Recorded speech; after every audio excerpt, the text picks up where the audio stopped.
kepada anda kepada license fund managers melalui fund management company yang berdaftar ataupun berlesen dengan Suruhanjaya Security Malaysia. Okay, alright. Alright, Hadibah Muhammad Said, coach, kalau kita labur 5K dan profit 1K, 1K tu akan dimasukkan dalam capital kita semula atau diasingkan dari capital? Okey, bila kita untung, contoh modal RM5,000, lepas tu ada untung RM1,000. RM1,000 tu akan masuk dekat dalam kita punya account private mandate kita tu, dan kita boleh keluarkan. Kalau nak keluarkan boleh, tak ada masalah. RM1,000 tu boleh keluar, keuntungan kita boleh keluarkan bila-bila masa kalau ada keuntungan tersebut. Sama je macam kita melabur sendiri, kalau kita ada modal RM5,000 dan kita berjaya buat profit RM1,000, maka kita boleh keluarkan RM1,000 tersebut kan. Jadi sama juga, private mandate pun sama. Okay, kalau kita lepas contoh 3 bulan ada keuntungan RM1,000, kita boleh keluarkan, tak ada masalah. Okay. Alright, Ahmad Sufian, coach, nanti akan diberikan platform atau ada application ke untuk saya monitor? Yes, nanti anda akan dapat satu portal untuk anda monitor ataupun lihat apa yang fund managers lakukan dengan duit anda. Dia labur kat mana, berapa banyak, apa duit yang ada, berapa duit yang telah dilaburkan, counter apa dia beli. Okay, semua tu anda akan dapat nampak secara daily basis, daily updates. Okay, jadi setiap hari anda boleh tengok portal tu dan anda boleh tengok apa yang dilakukan oleh fund managers anda lah. Okay, macam tu. Okay, alright. Hafiz Salim, Assalamualaikum, baru join. Waalaikumsalam warahmatullahi. Alright, Maznah, kena buka account ke coach? Guna CDS sedia ada. Kena buka account. Kena buka account khas untuk program pelaburan inilah. Okay, jadi semuanya ada proses dan ada agreement lah untuk melabur lah. Okay, basically macam tu. Alright, Puan Ozi Adam, kalau buy sell tu siapa akan decide, kita atau private mandate tu? Buy and sell akan diuruskan oleh license fund manager. Kita langsung tak terlibat dengan buy and sell. Kita tak boleh arahkan dia beli counter apa, okay, dan bila nak beli, bila nak jual, kita tak boleh nak arahkan. Kita cuma serahkan kepada license fund manager ni based on kepakaran dia, pengalaman dia, pengetahuan dia, okay, untuk melakukan pelaburan untuk kita. Kita cuma boleh monitor, okay, dan bila ada keuntungan kita boleh keluarkan. Macam tu, okay. Hafiz Salim, sesiapa yang dah ada private mandate account boleh join juga invest for me ke? Boleh. Tapi kita kena semaklah apa account private mandate yang anda dah ada. Alright, dan sama ada boleh ataupun tidak tu nanti kita kena semak your account lah basically ya. Alright, Isyad Ismail, private mandate invest for me akan expose company apa yang JV untuk buat fund managers? Yes, kita akan bukan expose lah, kita akan perkenalkan. Kita akan introduce kepada anda, alright, company yang kita akan buat tu nanti dalam program live akan datang, nanti saya akan cerita tentang fund management company tersebut, okay? Puan Ozi Adam, brokerage fee berapa tuan? Brokerage fee dia ada, nanti saya akan kongsikan. Dalam sesi live yang akan datang, kita akan cerita pasal topik brokerage fee. Okay, nanti kita akan cerita lebih lanjut lah. Dia ada beberapa perkara yang kita kena bayar lah untuk dapatkan servis fund managers ini. Okay, license fund managers ni. Okay, cuma sekarang saya tak dapat nak jawab secara detail lah. Tapi memang ada brokerage fee, ada management fee, service fee dan sebagainya. Dia memang ada charge. Okay, dan dia fair sebab dia adalah buat servis, kita dapatkan servis dia, maka kita kena bayarlah servis dia. Okay, that's normal lah. Kasih Amira, minimum modal berapa? Minimum untuk this program adalah satu private mandate adalah RM5,000. Okay, ada RM5,000 untuk unit trust dan ada juga RM10,000 untuk counter saham. Nanti kita akan belajar lebih detail lagi lah tentang this private mandate dan juga jenis-jenis private mandate yang ada lah. Okay. Muhammad Nuruddin, boleh buat sekali ke CDS account atau kena buka account CDS dulu? Tak perlu buka account CDS. Kalau tak ada account CDS pun tak apa. Kita just buka account dengan this private mandate, maka kita terus dapat melabur. Sebab account private mandate ni akan diuruskan oleh license fund managers. Jadi bukan kena ada account CDS ke, tak payah account CDS. Ni bukan kita melabur sendiri, ni kita melabur melalui program yang dikendalikan oleh fund management company. Okay. Alright, Azima, profit atau keuntungan diberikan setiap bulan selama beberapa tahun, tuan? Bukan. Dia kalau ada keuntungan baru kita boleh keluarkan lah. Okay, bukan kita ada untung tiap-tiap bulan, bukan. Okay, dia depends kepada prestasi pelaburan yang dilakukan oleh licensed fund manager dan bergantung juga prestasi saham okay, yang ada di Malaysia ni lah. Okay. Dan kalau kita tengok sekarang macam saya explain dalam sesi Facebook Live saya sebentar tadi, okay, saya ada maklumkan yang sebenarnya waktu terbaik untuk melabur adalah ketika waktu seperti sekarang, ketika pasaran saham jatuh, koyak dan sebagainya, ketika pasaran saham murah, ketika ramai orang takut daripada pasaran, itulah waktu untuk kita membuat pembelian ataupun kita mencari peluang dalam pasaran saham. Okay, bukan ketika pasaran saham bullish dan pasaran saham berada dekat paras yang tinggi baru kita nak pergi melabur. Okay, itu adalah kesilapan yang ramai orang lakukan. Jadi pada pandangan saya, inilah waktu yang paling sesuai untuk kita mencari peluang dalam pasaran saham untuk kita beli dan kita gunakan pendekatan investment yang long term investment, medium term ke long term investment, okay, untuk kita mendapat return yang menarik melalui pelaburan saham. Okay. Alright, Irsyad Ismail, kira banyak lagi info yang kena tahu ni. Of course, banyak lagi. Ini baru first saya punya live. Malam ni kita asas-asas dululah, kenal-kenal dulu. Okay, kita tak boleh nak belajar semua benda malam ni. Nanti kan pening. Anda pening, saya pun pening. Itu masalahnya. Okay, jadi kita belajar sikit-sikit. Saya kongsikan apa yang saya tahu, apa yang saya boleh kongsikan dengan anda. Dan kalau ada benda yang saya tak tahu ataupun saya tak pasti, saya kena semak dululah dengan license fund managers ataupun this fund management company. Okay, tak apa, kita sama-sama belajar. Okay, sama-sama kita explore peluang yang ada. Okay, dan saya harap saya dapat berkongsi dengan anda peluang baru yang mungkin akan menambah sumber kewangan anda, sumber pelaburan anda. Okay, sebab tu tagline saya di Invest for Me ni adalah kita nak bantu anda untuk buka saluran pelaburan pelbagai.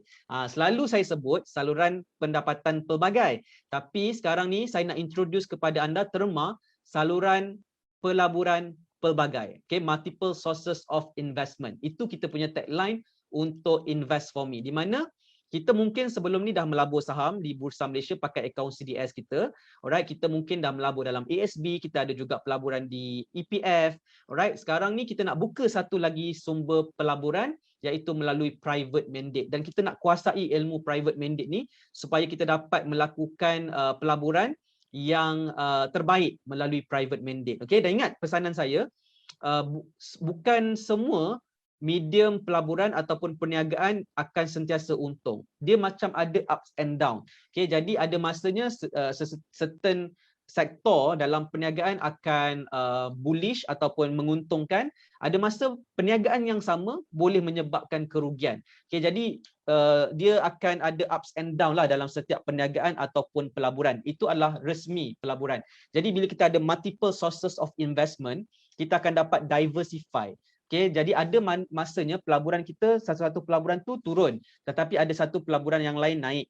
Okay, dan ada masanya pelaburan yang jatuh ni naik, kita punya pelaburan tu naik, yang pelaburan yang untung sebelum ni pun turun pula. Okay, jadi itulah perkara yang normal dalam dunia pelaburan kalau kita lebih memahami tentang dunia pelaburan. Jadi bergantung kepada satu sumber pelaburan adalah risiko yang terbesar dalam dunia pelaburan. Okay, jadi kita kena banyakkan kita punya sumber pelaburan. Dan dekat Malaysia ni yang kita bless adalah sebab ada banyak sumber pelaburan yang menarik sebenarnya, sumber ataupun peluang pelaburan yang kita boleh lakukan yang menarik, okay, yang patuh syariah, yang sah di sisi undang-undang Malaysia, yang selamat, okay, yang diyakini, right, yang kita boleh lakukan. Cuma ramai masalahnya tak tahu tentang peluang yang ada. Okay, jadi di Invest for Me kita akan post kepada anda ataupun introduce kepada anda peluang-peluang yang ada, dan buat masa ni kita baru ada satu license fund managers ataupun fund management company yang kita tengah collaborate.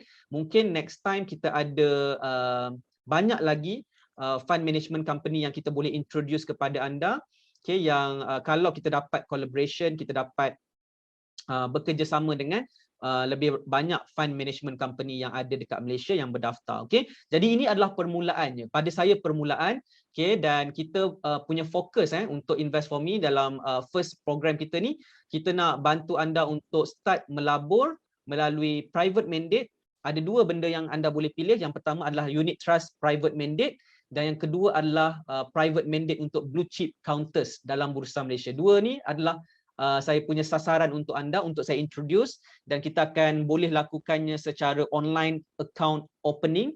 Jadi di mana anda tak perlu pergi ke mana-mana, anda boleh start melabur. Kalau anda ada internet, ada laptop, saya akan guide anda untuk pembukaan account private mandate anda. Okey, dan dengan modal serendah RM5,000 dan juga RM10,000 anda dah boleh start dah. Okey, jadi that's why antara perkara yang anda perlu buat persediaan kalau anda nak terlibat ataupun nak mencuba dalam private mandate yang saya nak perkenalkan ni nanti. Okey, anda kena sediakan modal. Okey, modal ni memang kena ada. Okey, tiada istilah pelaburan tanpa modal sebenarnya. Okey, sebenarnya untuk melabur kita memang kena sediakan modal. Cuma adakah modal tu adalah modal yang kita memang betul-betul sediakan khas untuk pelaburan, ataupun modal tu sebenarnya adalah duit gaji kita, yang kita dapat gaji kita guna untuk pelaburan. Itu adalah kesilapan ramai orang lah. Okay, so kalau nak melabur, pastikan anda buat persediaan, anda buat savings khas untuk pelaburan yang anda nak buat ni. Okay, so macam saya pada tahun 2021 ni, just nak share dengan anda, saya start diversify saya punya medium pelaburan. Okay, saya mula start buat ASB financing, saya start beli property juga, saya buat ni lah, pelaburan seperti private mandate. Semua ni adalah benda-benda yang saya buat untuk saya start diversify. Okay, sebab uncertainty is there. Okay, untuk masa depan ni kita tak pasti apa yang betul. Okay, yang penting kita kena ada diversification tersebut di sini, dan kita harapkan mana-mana pelaburan yang kita buat ni akan membuahkan hasil dalam tempoh apabila ianya matang nantilah. Okey, jadi kalau anda nak bersama dalam Invest for Me untuk peluang-peluang yang akan datang, nak tahu info lanjut, anda kena berada dalam circle ni, kena berada dalam kita punya sharing, supaya anda tak terlepas info. Sebab masalah ramai orang adalah terlepas info, tak ada dalam circle. Jadi mereka ni terlepas banyak peluang yang ada dalam dunia pelaburan, khususnya di Malaysia. Dan saya nak maklumkan kepada anda, Malaysia adalah satu negara yang sedang giat berkembang untuk memberikan peluang pelaburan kepada retail investor seperti kita. Sebenarnya ada banyak perkara yang di Malaysia ni lah yang berlaku, yang sedang berlaku, teknologi yang sedang di-develop untuk membolehkan kita melabur dengan lebih baik lagi. Ada banyak peluang, tapi masalahnya tak ramai orang tahu. Jadi saya harap dengan adanya Invest for Me, saya dapat sampaikan lebih banyak lagi peluang-peluang tersebut, dan anda menjadi antara orang yang terawal untuk grab opportunity yang ada di luar sana. Dan yang saya akan pastikan adalah semua info yang kita sampaikan adalah sesuatu info yang sah, dan juga kalau kita engage dengan mana-mana company, dia mestilah company yang license dengan Suruhanjaya Security Malaysia, sah di sisi undang-undang Malaysia, dan juga, kalau boleh kita nak melabur dalam satu platform yang patuh syariah. Okey, jadi kalau dua benda ni dapat kita cari, okey, kita dapat confirmkan, maka kita tidak ada kerisauan untuk melabur dalam pelaburan yang kita introduce dalam Invest for Me. Okey, jadi terpulang kepada anda untuk melihat Invest for Me ni macam mana, tetapi saya rasa inilah the best perkara yang kita boleh buat pada waktu sekarang, iaitu tambah knowledge, tambah information, alright, dan berada dalam circle orang yang betul-betul mencari peluang dalam dunia pelaburan. Okey, so apa kata anda? Okey, sila komen dekat ruang komen di bawah. Okey, Wancur, coach, siapa akan decide sesuatu counter yang akan dibeli, kita atau private mandate? Counter yang dibeli akan ditentukan oleh license fund manager. Mereka akan buat kajian saham, mereka akan gunakan information yang mereka dapat, kajian yang mereka buat, dan akhirnya mereka akan membuat keputusan untuk kita. Kerja kita tak payah buat apa-apa. Kerja kita just melabur, angkat tangan macam ni, lepas tu goyang kaki. Tengok pelaburan dilakukan oleh license fund manager. Secara ringkasnya macam tu. Alright. Mariah Rosayu, apa berlaku sekiranya berlaku kerugian dalam pelaburan tu? Apa yang berlaku adalah kita kena terimalah. Pelaburan yang dilakukan ada risiko kerugian. Tak kisahlah kita buat ke fund managers yang buat pelaburan tersebut, kalau sememangnya berlaku penurunan daripada kaunter yang kita beli, itu adalah lumrah dalam pelaburan. Okey, itulah kita sebut risiko. Okey, jadi sebab tu juga sebelum kita nak melabur ni, kita kena faham maksud risiko, which is anything can happen in investment. Okay, dalam stock trading, dalam pelaburan boleh rugi. Okay, walau macam mana bagus kajian saham kita buat, boleh rugi juga. Jadi kalau berlaku kerugian, kita kena terimalah.